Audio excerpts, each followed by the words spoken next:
ঢাকা বিশ্ববিদ্যালয়ে বিভিন্ন হলের ছাত্রদের মাঝে রক কাটার বিভিন্ন সরঞ্জাম তুলে দিচ্ছেন শিবির নেতা সাদিক কায়েম। রক কাটার ইতিহাস ঐতিহ্য শীর্ষক কর্মশালা শেষে তিনি বিজয়ীদের মধ্যে এই পুরস্কার তুলে দেন।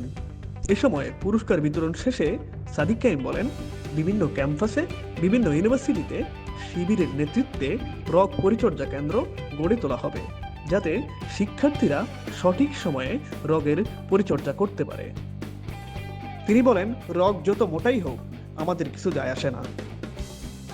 এদিকে চায়না থেকে কম দামে ভালো মানের রক কাটার সরঞ্জাম আমদানি করতে চীনের রাষ্ট্রদূতের সাথে বৈঠক করেছেন জামায়াতের আমির ডাক্তার শফিকুর রহমান। তিনি বলেন, বাংলাদেশে ভালো মানের সরঞ্জামের অভাব, তাই 5 বছরের একটি চুক্তিপত্রে স্বাক্ষর করেছি আমরা, যেন সঠিক পদ্ধতিতে কাজ পরিচালনা করতে পারি। কোপা শামসু, ভুয়া নিউজ, ঢাকা।